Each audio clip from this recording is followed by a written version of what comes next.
Good evening, welcome to the program. Tonight, a breakthrough for Australian breast implant victims fighting for compensation. Also, the politics of power as state premiers clash with the Prime Minister, and a teacher with a difference, teaching kids to think a new way.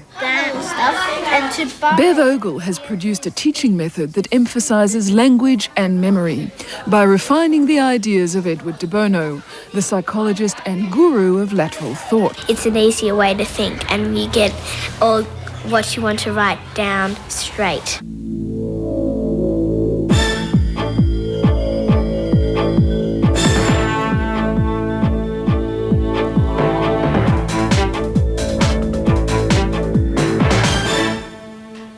First tonight, a major new development in the fight by Australian women for compensation for breast implants. It's been a long-running legal wrangle both here and overseas to win settlements for women who've suffered illness or disfigurement because of the silicone implants. Now, there was outrage when it was revealed that American victims could claim up to 97% of the $7.5 billion compensation pool, and Australian women would only have access to just one of the 6 compensation funds that had been created. But a court hearing in the United States today has significantly improved their position. Peter Humphreys is an Adelaide lawyer whose firm represents local breast implant victims, and he joins me now. Peter, welcome to the program. Thank you. Well, briefly, I suppose, what was today's development in the US and why was it so important? Well, as you said previously, there was only one fund that Australian women were offered any share in. That's now been broadened to all the 6 funds, and so all women who've had breast implants now have an opportunity of making a claim against the appropriate fund in their case. As you say, until today, the Australian women had access to just one of the 6 compensation funds, but what criteria did they have to fulfil to be eligible to apply to that fund? They had to be within what was called the Disease Compensation Fund. That is, women with more serious conditions such as lupus, scleroderma, connective tissue disease, that sort of thing. Women who'd simply had implants in, had them out, had scarring, disfigurement, whatever, were precluded from making any claim at all. That's now changed. Why were American women allowed to claim from all 6 and Australian women not? Why the difference? Just basic unfairness imposed by the American courts. So how many South Australian women does this affect? Probably 500 or 600. We act for women across Australia. Probably half of the 1,300 or 1,400 women that we are involved with would be South Australian, and of course some of the other firms in the state are also acting for South Australian women. So I suppose if you put a figure on it, it might be close to 1,000. So you talk about 1,000 women who were affected by breast implants. Under the old rules, how many of those would have been able to claim? Oh, probably less than 10%. And now? All of them. So how many women do you think will they all go on to lodge claims, do you think? Well, we'll now be recommending that our clients opt into the proposed settlement. One of the other changes today was that they can opt in, see what that means in terms of compensation figures, and then if they choose to opt out. Previously, that wasn't an option that they had available to them. When we talk compensation in dollar terms, what sort of money might now be available? Well, we don't know, but 3% of the total number of funds is a bit over $200 million. Now, that's the fund or the share of the funds that's made available to foreign plaintiffs. As it happens, foreign plaintiffs means Canadians and Australians for all practical purposes, and it's probable that the Canadians will choose to go their own way in the Canadian courts. So they'll be out of the system? Well, I think so. At least a lot of them will be. So theoretically, it's possible that that fund for foreign plaintiffs may be, in large part, coming to Australia. Many of the Australian women who have been affected by silicone implants, what sort of effects have they suffered, if not necessarily disease-related?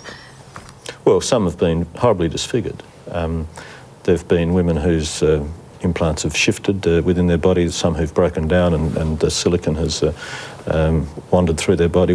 Some women have been operated on to open up their body from under the armpits down to the elbow in some cases to try and extract silicone. What about psychological damage rather than physical damage? Terrific, in many cases. And even those women who so far haven't had a real problem are living with the fear. OK, so you're saying that you expect a lot of these women will now lodge claims. When will they lodge them? And I suppose the other question, what would you expect would be a reasonable time before any settlement? The time for lodging claims has also been extended today. It's now the 1st of December of this year, and it's expected that women whose claims are in before the 16th of September will see some results next year. Those who get their claims in after the 16th of September but before the 1st of December will probably be the year after. Does this only apply to women who have already notified authorities that they have concerns, or is it now open to women who as yet are unrepresented to come forward? No, anyone can apply, and they have up to the 1st of December. That's the cut-off date. After that, it'll be too late to become involved in this particular proposal. Women might still have options open to them to sue individually, but this proposal for settlement will no longer be applicable after that date. So obviously that's terrific news for Australian women. Yes, it's certainly an improvement. I mean, it's not, I don't think, anything to get too excited about. I mean, we're still talking about 3%, but as it happens, the numbers of foreign plaintiffs, as compared to the American plaintiffs, it may not be too far away from the proportion of 3% that's on offer. Well, sounds like good news to me. Peter Humphries, thanks for coming in. My pleasure. Well, our next story is about a little Aussie who'd like to call Australia home. Even though 3-year-old Jay Draper has an Aussie dad, he can't grow up here because his mother is British. Under our immigration laws, Jay can live here, but if he does, it would have to be without his mum. Caitlin Shea has the story. At first sight, you wouldn't think Lynn Draper would have a problem getting Australian residency. Her son Jay is Australian, she was married to an Australian, and she even worked in the Australian Embassy in Washington DC for 5 years. But Lynn's credentials aren't good enough for the Immigration Department. When I went down to the immigration office, they basically told me not to even bother filling an application because I didn't come under any of the normal categories. And they said that Jay could stay because he's Australian, but I had to return to England.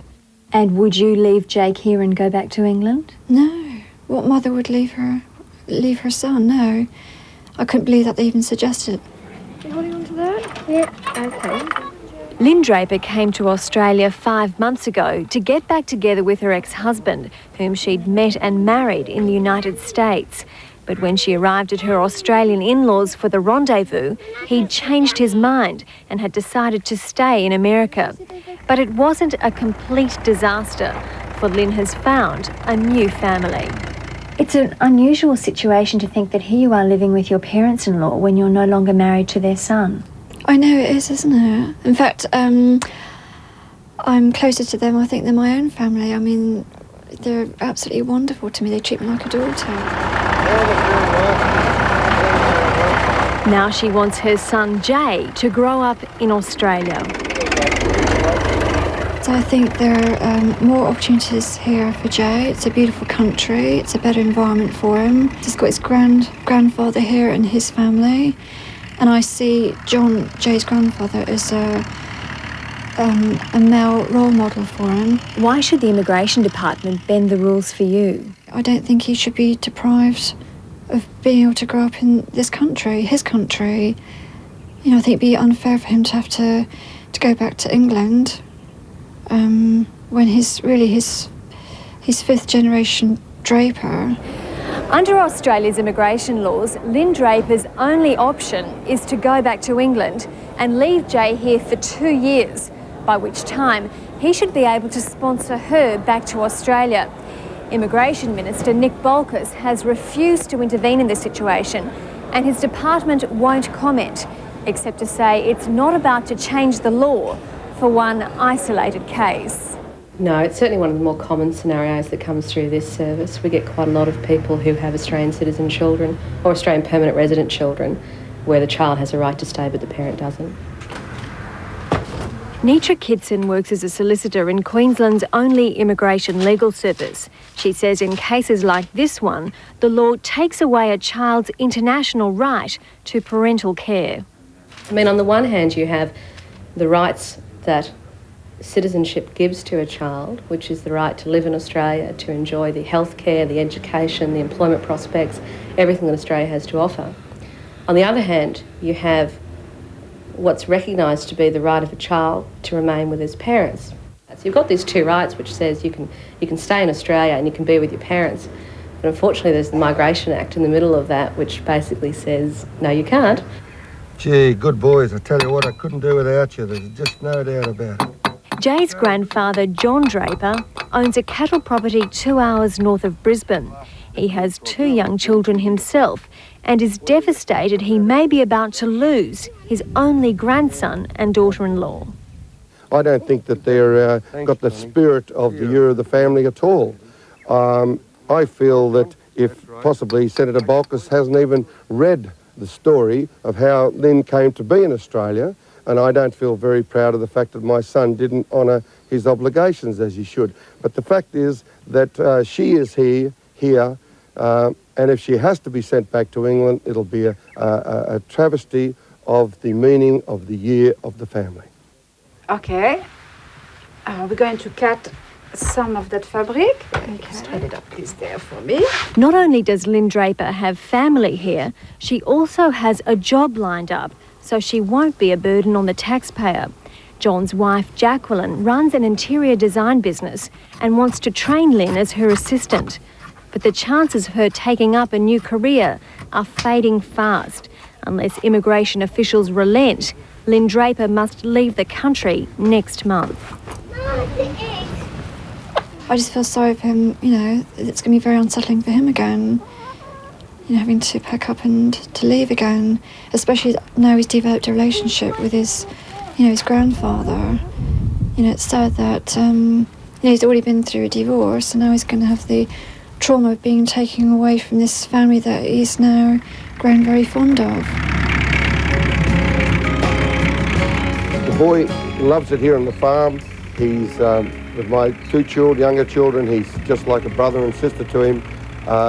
They're going to be devastated if he has to go. And I think the little fellow deserves every opportunity in life, the same as anybody deserves. And they should let him stay to be, as I said, part of our family.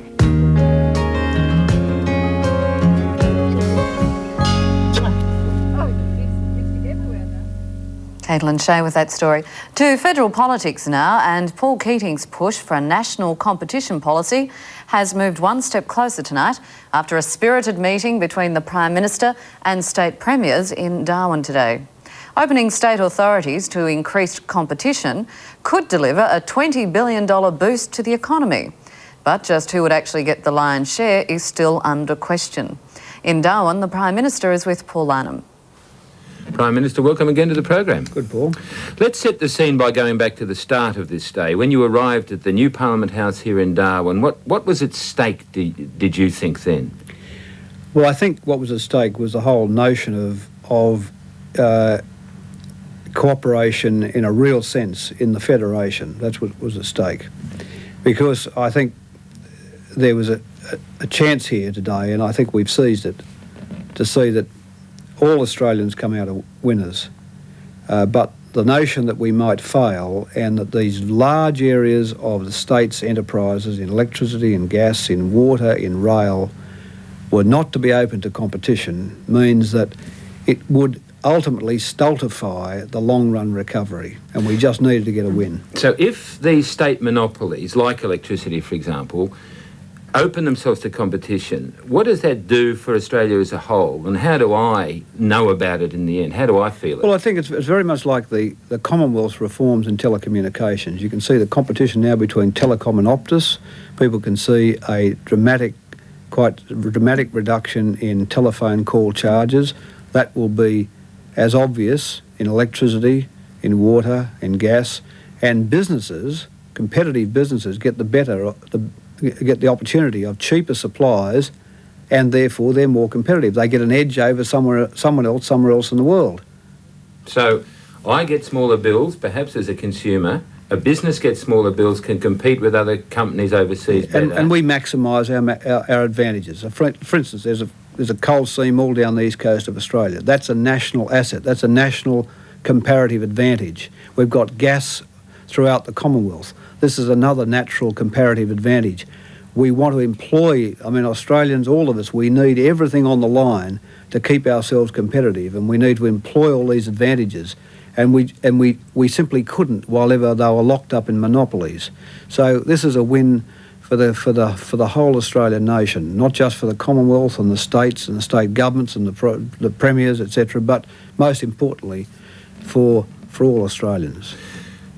But the the battle here in Darwin today between you, the premiers and the chief ministers, has been based on the fact that they say they're out of pocket by all this because they lose the monopoly dividends that they've become so comfortable with. Yeah, well, they are, in a sense, some of them are on the drip of profits that come out of these electricity and water and gas authorities, and they wonder how their budgets will run without them.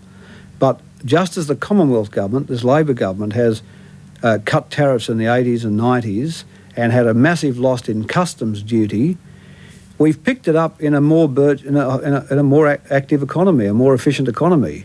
And the fact is, if we do pro-competitive things, the natural economic system works for you, and states will end up, I don't think, with a very great loss of revenue at all. But they said their opening gambit was that you'd be $5 billion better off at the Commonwealth level. Well, I think we very quickly dispensed with that. And as you know, there was a lot of intransigence at this meeting till lunchtime. But I think you know, the important thing is that there's all credit here to the premiers and the chief ministers who took the longer view, the larger view, the bigger view, the national view.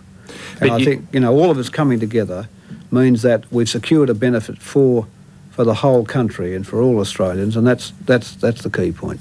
Now, you have agreed in this meeting, which you at one stage today described as insufferably polite, you have agreed that you will try to work out what the gains to the Commonwealth are as a result of this new competitive spirit and give the states some share of it. That's right. We're saying there is obviously going to be some benefit to the Commonwealth. It won't be as much as the states think it will or have said it would, but we've agreed to assess it and we've agreed to share it with them in the event that they sign up to extending the Trade Practices Act to states' authorities and to other pro-competitive changes as encompassed in the Hilmer report. And meanwhile, you'll bring in legislation into the Parliament which you will show to everybody and not enact until there's a lot of community discussion. Right. We will then table draft legislation and circulate draft legislation to the states, to business, to consumer groups. This year? This year probably, and over Christmas and in the next year, for the February meeting of the Council of Australian Governments. So by the time we get there, we ought to be able to agree more about the parameters of funds and how we should split them. We've had a chance to work over the legislation to see a pro-competitive regime come in on the 1st of July in that year. That's next year. Now, not all states have agreed to all things, have they? No. Some have agreed to the core things, others not. But what happens if a state tries to stand out of all this? Well, I mean, can I just say this, Paul? The Commonwealth had a chance to, because of its constitutional power, could, in a very large part of this, go it alone. What, legislate, force them? Legislate, use its constitutional power under the Corporations' power to legislate. But I think it's important that this is done cooperatively, and I wanted it done cooperatively. I mean, one of the premiers said to me today, I don't know how you sit there with so much patience. Well, I'll sit there till midnight if I have to get a result. And if we inch the debate along the road, inch by inch, if you pick up converts and people who support you along the way, the Keating cart rumbles on. Well, it's a change, isn't it? I mean, one of my jobs, Premier's jobs, is to introduce changes and to get them successfully executed. And this talk of perhaps a national dividend in total of around the $20 billion a year mark by the end of this decade, is that a fairy tale? I think that is, but that's from all microeconomic reform, not just that which we're thinking about today. That's from the changes to telecommunications, to ports and wharves, to airlines, etc. But even then, I think it's a little overstated. But the fact is, there will be, this is the last nut to crack in the competitive breezes in this country, which started in the 80s when we removed exchange controls, when we started knocking the tariff wall down. We've really now got we've got low inflation. This is a very competitive country now. One of the last bastions of resistance to competition were the state's authorities. And so, we want this recovery in the 90s to keep on going. And when we get those supply bottlenecks, like we did in the 80s, we don't want to see it spill into imports. And that's why we've just got to get a better supply, a better response from the supply side of the economy, that is from industry, from the state's industries. That's what this is about. And what's in place today now, this agreement to go ahead and the draft legislation coming in, that's not going to come unglued? Well, I don't think so. I mean, we had a crack at it in February in Hobart, got them the states to agree in principle. In May, we put some money on the table at the Premier's Conference to give them a much better financial formula. We've come back now and got the agreement of most of them to the core principles. And I don't think some of the others can stand out. Once I think this legislation is drafted, there's popular community acceptance for it, and we meet our commitment on sharing the income with the states, I think we'll end up with a uniform result. Prime Minister, thanks for your time. Thank you very much, Paul. Paul Lynham there, and not one question about you-know-who's book. Well, now a riddle for you. What has 6 hats but only 2 legs?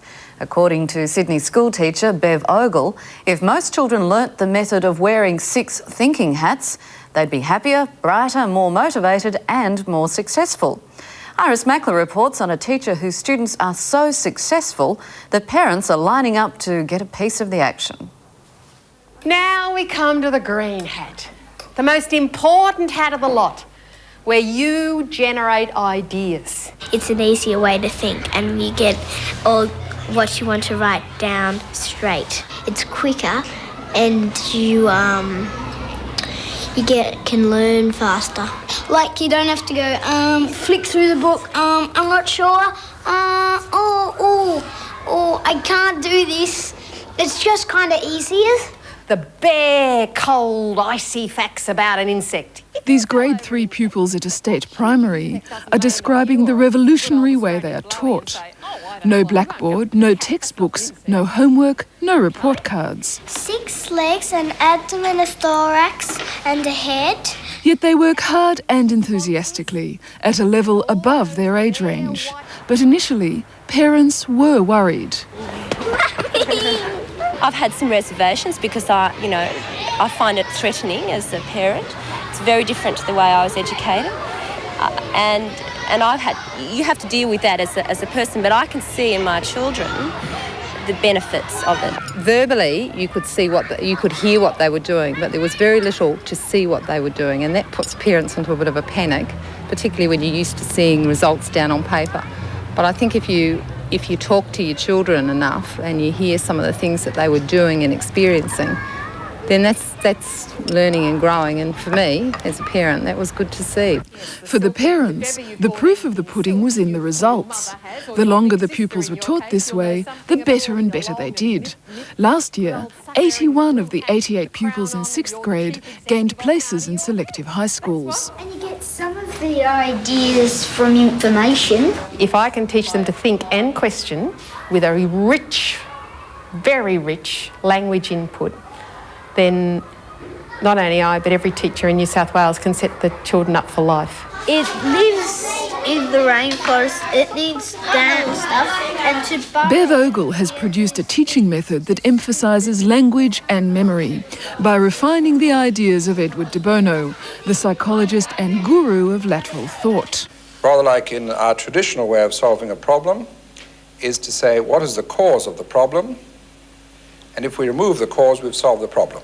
Developed in the 60s for use by multinational corporations, his unique pattern of problem solving means that every question can be broken down into 6 basic aspects, the 6 hats. It's now spreading quite broadly, and I'd like to see every school having thinking on the curriculum in as formal a way, in as definite a way as you might do maths or English or something of that sort. These hats, of de Bono's hats, and what they're for. The white hat, think about it. What's it for? Oh, because why? Come on, quick. Why? The cold, hard fact. What else is white that's cold and hard? Ice. Yes. Look at the next hat. What colour is it? Why is it that colour? The red is because of emotional responses, and emotional responses are from the heart.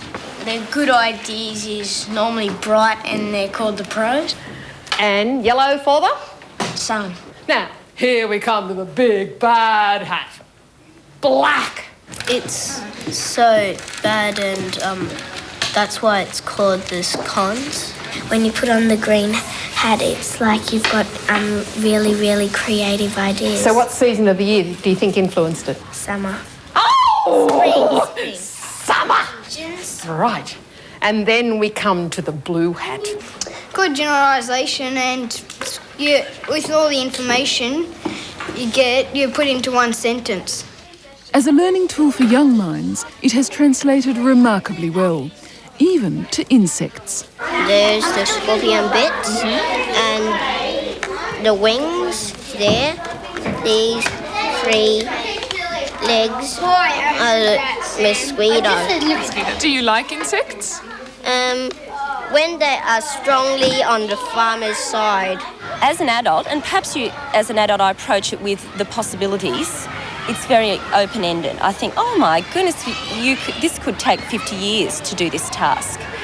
A child seems to approach it in a different way. It seems to be that the freedom to choose the way that they're going to present their task is exciting, so therefore they approach it with enthusiasm, not a sort of, oh, well, I've just got to get this task done. And it's got 3 scorpion legs and 3 ant legs. And the 3 ant legs help it to go straight up walls. The results are a bit surprising because the more you do it, by the 3rd or 4th time you do it, even with the 3rd grade, the depth and breadth of their concepts and the amount of language they acquire without being aware of it, because they've written nothing down till the very end here. We've just done it all orally, day in, day out. And suddenly you get the language coming back to you and concepts, and you have a little chuckle in yourself as you think, good grief, out of the mouths of babes. But what they always say to me with famous people is, how can you find cons? If they're famous and they've done good work, there couldn't possibly be anything against them. Bev Ogle is a woman in the right place at the right time. The Department of Education's new outcome learning strategies embrace her vision. Teachers from across Australia now come to Eastwood Primary to learn her methods, and Bev spends as much time with them as with her pupils. We want to encourage our children of the future to be leaders, to be innovative, to not just to have the basic groundwork that we have learned, but to be able to move on from that, and that means new ideas. I'm thinking of trying to get higher grades, trying to be a good person in the class, that kind of stuff. So you're more likely to get a job if you do most of these. And do you think about that now, aged 8? No, not particularly. I've just thought of it now while we're doing this, but I like the 6 thinking hats.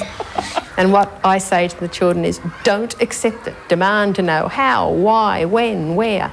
Explain. Accept nothing, because I don't want them ever to be in a situation where by propaganda or by intent anyone has control of their mind. They've got to have control of their mind, and if they can think and question and have the language to develop their own concepts, no one will be able to dominate them. And do you like learning faster? Why is that? So I can get out of school faster. The 6 hats of thinking. What a great idea. Most of us are about 4 hats too short, I think. That's all for tonight and for this week, well, me at least. We'll leave you with a light-hearted look at today's meeting in Darwin of Premiers, Chief Ministers and the Prime Minister, held in Darwin's newly opened Parliament building. Have a terrific weekend. We'll see you Monday, I hope. Good night. I got the feeling that something ain't right. I'm so scared in case I fall off my chair, and I'm wondering how I'll get down the stairs. Clowns to the left of me, jokers to the right. Here I am, stuck in the middle with you. Yes, I'm stuck in the middle with you, and I'm wondering what it is I should do. I've been an executive It's so hard to keep a smile from my face. Losing joy.